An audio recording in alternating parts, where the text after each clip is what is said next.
O Espírito Santo pode ser entristecido. É dito isso em Efésios capítulo 4, versículo 30. Portanto, devemos tomar cuidado para não causar tristeza ao Espírito de Deus por meio de nossas ações. É importante lembrar que o Espírito Santo nos escolheu como seus e nos garantiu a salvação até o dia da redenção. Embora o Espírito Santo seja uma pessoa, isso não significa que ele seja humano, mas sim que ele possui uma natureza pessoal. Ele tem mente, vontade e emoções. Se o Espírito Santo nos ama o suficiente para se entristecer com nossa desobediência, isso significa que ele também nos ama o suficiente para se alegrar com nossa obediência.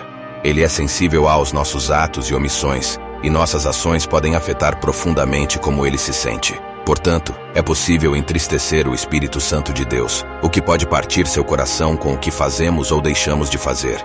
Essa é uma preocupação que eu tenho, e oro para que, se houver algum medo em nós, seja o medo de entristecer o Espírito Santo, não o medo das opiniões dos homens. Quando falamos a verdade, é provável que as pessoas se oponham a nós. Elas podem nos atacar quando desafiamos as coisas ao falar o que a Bíblia diz, ou quando nos comunicamos com o Espírito Santo. Seguir o caminho do Espírito significa ser um agente de mudança. Vamos dizer coisas que incomodam os religiosos, perturbam o establishment e desafiam a cultura. Nem sempre seremos aceitos, mas isso está tudo bem. Quando decidimos abraçar o caminho de Cristo, também abraçamos a cruz. Muitas vezes, isso significa enfrentar perseguição por permanecer na verdade, andar em seu poder e amar a Deus simplesmente. Ao declarar o Evangelho, podemos esperar ser perseguidos. No entanto, não devemos temer, pois as opiniões dos homens não podem nos prejudicar no final das contas. Estamos seguros nas mãos de Deus, e não devemos temer os poderes demoníacos. É importante estar vigilante, mas não cair na paranoia. Reconhecemos os ataques do inimigo, e somos conscientes de suas artimanhas. Estamos envolvidos em uma batalha espiritual, e não devemos ignorar essa realidade. No entanto, não estou sugerindo que sejamos apáticos em relação ao poder das trevas, ao diabo e aos demônios. A Bíblia nos adverte sobre o inimigo que ronda como um leão, buscando a quem devorar. No entanto, há uma grande diferença entre estar vigilante e ser paranoico. Portanto, sim, devemos estar atentos à guerra espiritual, mas não devemos temer os demônios. Aquele que está em nós é maior do que aquele que está no mundo. O Espírito Santo é mais poderoso do que qualquer espírito que possa existir. Não há espírito mais poderoso do que o Espírito Santo. Não devemos temer as opiniões dos homens, as palavras que eles falam, as expressões que fazem quando defendemos a verdade. Não devemos temer o que pensam de nós, as calúnias que possam proferir ou como se levantarão contra nós. A cultura também pode se voltar contra nós, mas mesmo assim não devemos temer. É verdade que o sistema religioso pode se opor a você, sua família pode ficar contra você, e até mesmo seus amigos podem virar as costas quando você fala a verdade e anda com o Espírito Santo. No entanto, não devemos ter medo do que o homem pode fazer ou dizer, nem devemos temer os demônios. Devemos estar atentos, mas não devemos viver com medo.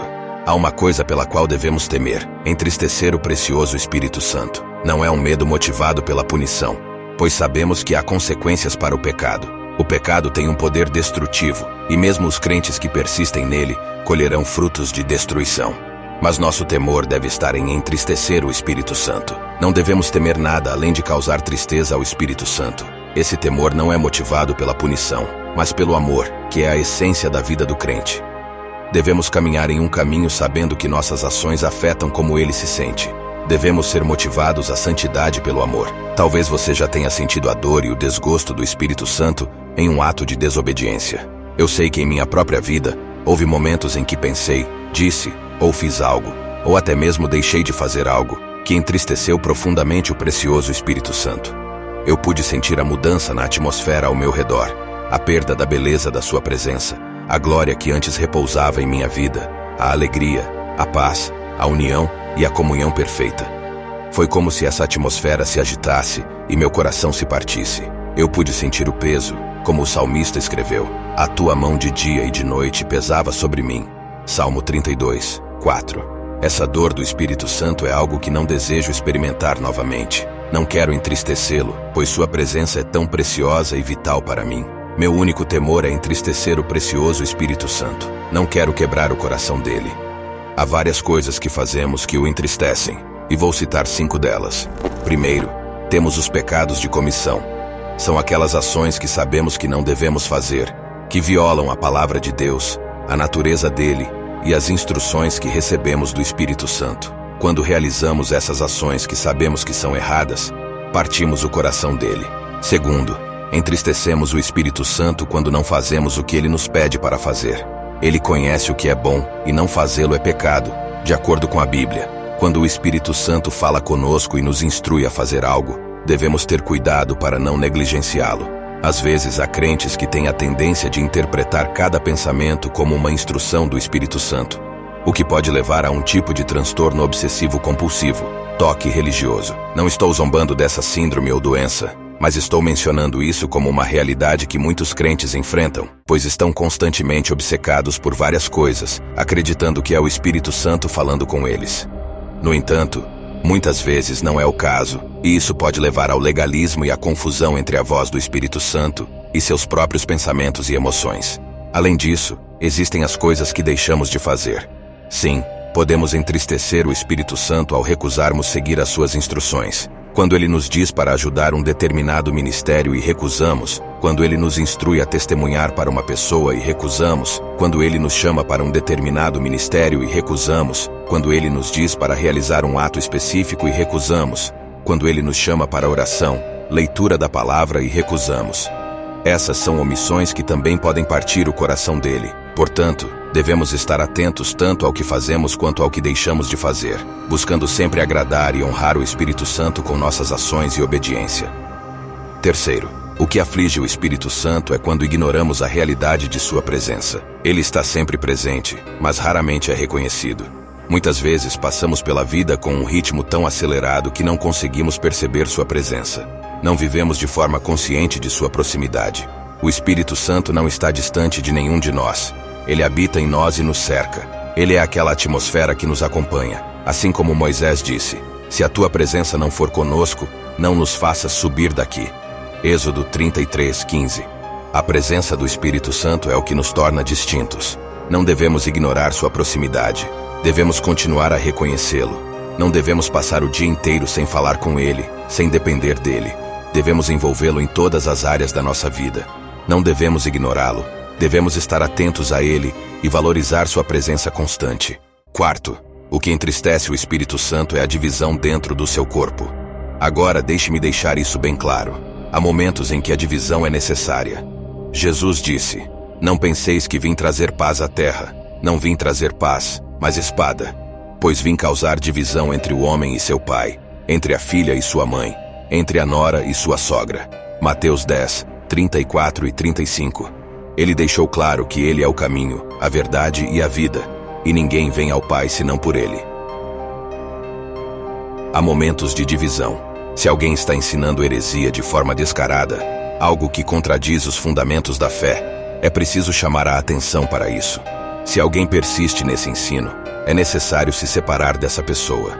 Se um crente continua vivendo em pecado sexual e não busca o arrependimento, não se importando em viver de forma descarada nesse estilo de vida, a Escritura diz que não devemos ter comunhão com essa pessoa.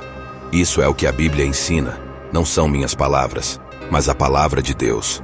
No entanto, muitas vezes os crentes se dividem devido ao ego, à sensibilidade pessoal, ao orgulho e ao medo. Eles tentam culpar o Espírito Santo por estarem agindo de forma carnal.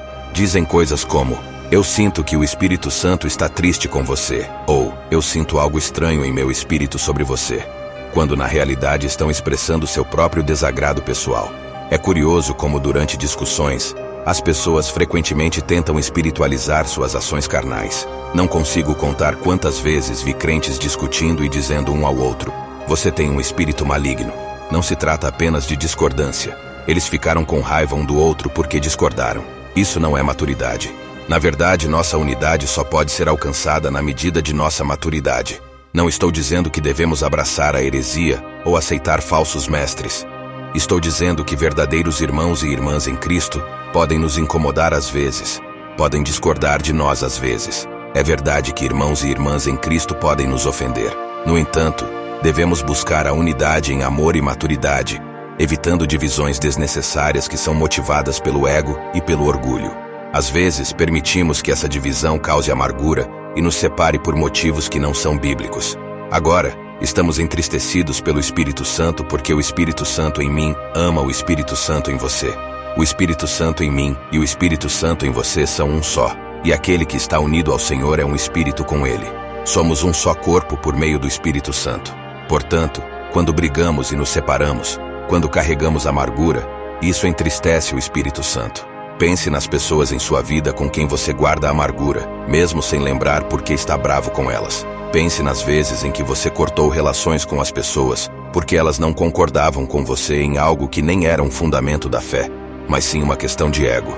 Isso é imaturidade, e essas são as coisas que fazemos e que entristecem o Espírito Santo. A divisão do Espírito é uma delas. Entristecemos o Espírito Santo por meio dos pecados de comissão e de omissão. Entristecemos o Espírito Santo quando ignoramos sua presença. E a quinta coisa é que entristecemos o Espírito Santo com a nossa falta de fé, pois sem fé é impossível agradar a Deus. Quando nos falta fé e vivemos com medo, entristecemos o Espírito Santo, pois estamos essencialmente dizendo a Ele que não confiamos verdadeiramente nele. Estamos questionando o seu histórico e depositando mais confiança em nossas próprias habilidades do que na dele. Isso é falta de fé e causador ao Espírito Santo. Devemos buscar a unidade, deixando de lado amarguras e divisões que não são fundamentadas na palavra de Deus. Devemos ser sensíveis à presença do Espírito Santo em nós e nos outros, buscando a paz, o perdão e a reconciliação. Devemos viver com fé, confiando em Deus em todas as circunstâncias. Assim, poderemos viver em harmonia e alegria, honrando e agradando o Espírito Santo em tudo o que fazemos. Agora vamos orar juntos. Faço um pedido para que você faça o compromisso de estar ciente das coisas que entristecem o precioso Espírito Santo. Peça a ajuda do Espírito Santo para que você possa caminhar de uma maneira que o agrade. Pai, agradecemos por suas misericórdias que se renovam a cada manhã e a cada momento. Pedimos que nos perdoe pelas formas como temos entristecido o precioso Espírito Santo. Agora diga a Ele: perdoe-me, Espírito Santo. Diga a Ele: ajude-me a te agradar e não te entristecer. Agora que o precioso Espírito Santo seja um lembrete constante em suas vidas, permitindo que você viva em uma consciência da proximidade de sua presença. Agradecemos, Senhor, por ouvir nossas orações. No nome poderoso de Jesus, amém. Eu convido você a dizer amém, se você acredita nisso. Se gostou da mensagem desse vídeo, peço que deixe o like e compartilhe esse vídeo com uma pessoa querida. Peço que agora assista esse vídeo em que conto a razão por que muitos irão aderir à marca da besta. Esse vídeo é muito importante para nos preparar. Até o próximo vídeo e que Deus nos abençoe.